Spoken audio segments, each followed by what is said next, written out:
So I've just made the two bases for the feet. I try to keep all the supports and the wall about 1 centimetre thick, and at the joins you can see I've arched it outwards, so it's got more clay in this bend, and I try to keep it still, like maybe it's only 1 inch at the most to dry through, because if you have it more than 1 inch you're going to crack later on. So this is a support for across and across this way, so the front of the foot will sit on here, and then this will be a base for the ankle and going up the leg, and this wall inside the leg will help it so that the leg can't bend forward or back. So again, I've built it up. It's 1 centimetre thick all the way through. It's built up to the height that I want the foot.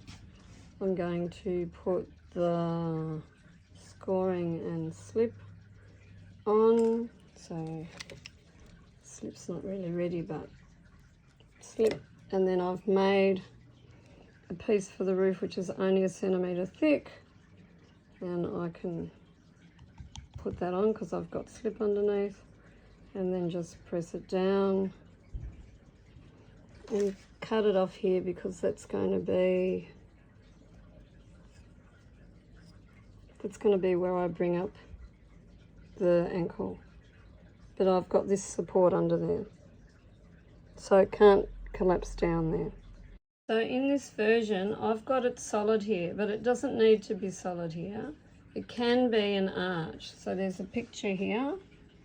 You could work with arches.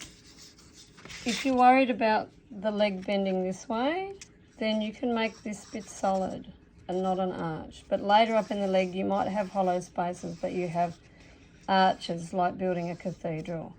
So if I want an arch in here, I just cut that with the thing and take it out.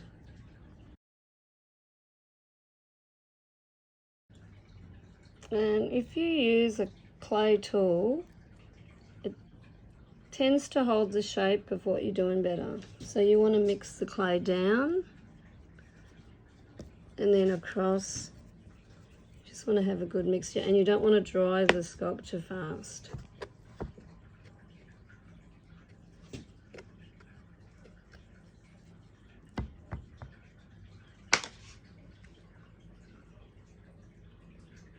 Actually, I picked these feet up and went underneath and smoothed them with the tool so they're more joined, and I'm going to spread the feet outwards a bit to help the sculpture stand up by itself. My method is coiling, and then I squash the coil so it's high. It's only 1 centimetre thick, but it's high. I've put some scoring around here, but it's not necessary if your clay is wet. And when I put it on, I don't sit it on top, I overlap it. So I'm going to make the middle higher. I'm going to overlap it here. So I'm overlapping it and scraping this upwards. So you overlap it, it's 2 centimetres thick. Then you move it back in and blend it so it's 1 centimetre thick. So roll it, press it, it's 1 centimetre thick. It's about 1.5 high. Start here, I overlap it, so I put it on the inside. The outside I drag the clay up, the inside I drag it down. Oh, here's a bit trickier. Try and overlap it, so look, I'm pressing it down on the inside, and then the outside I'll drag it up.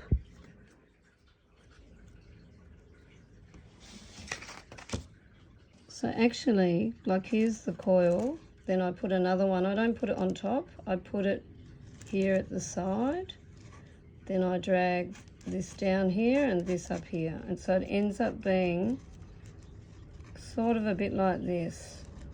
So your coils are not sitting on top of each other like this, they end up being like this, more room for blending. So now I've made an arch here, and my wall's going to go around, but I'm just going to have an arch in this bottom part of the leg, and when I get to the knee I'm going to have another arch. And I might also use this sort of, the arch might have this buttress, you could say, of about 1 centimetre coming out this way up the leg so that it supports the leg. The leg's not just a centimetre thick wall, it's actually got a buttress in the middle. So from above it looks like this, going up the leg a bit. So it'll be a bit like this, only in this sculpture I've kept that solid down there. See here I'm making the buttress. I put it on. I'm making a triangular buttress, but I'm blending it into the wall before I come around with the wall. So that's from above.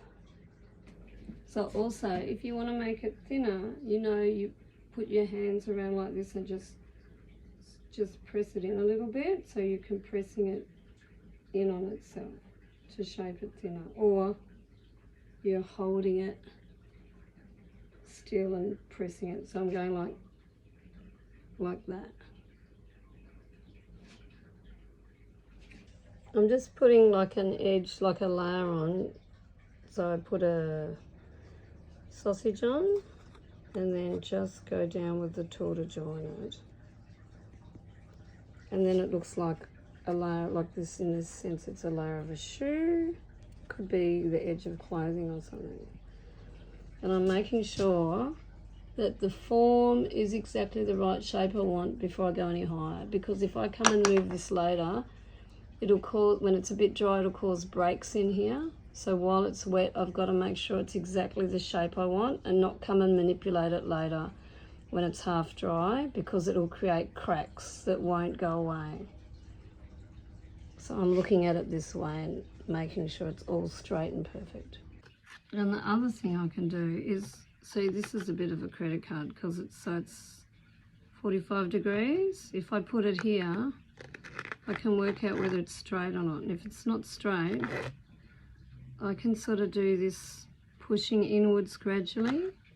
So I'm actually pushing it inwards to then get it to go straight.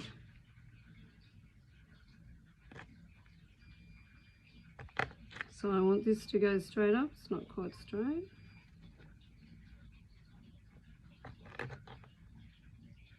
That's better. Cool. So this one I have to come out this way a bit. That's it. I'm overlapping, I'm put it on the inside, squash it in, up on the outside.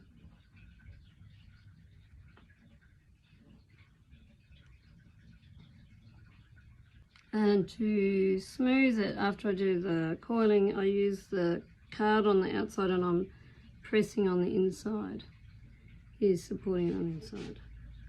Just holding the card, you know, or your kidney tool if you've got some money. Or a bit of ice cream container lid cut in the shape. I lifted it up because I just wanted to make it a bit wider, so you can always lift it up, but really hold it so it can't move, doesn't bend again. But I want it the perfect shape because then I'm going to let it dry a bit before I build it up more.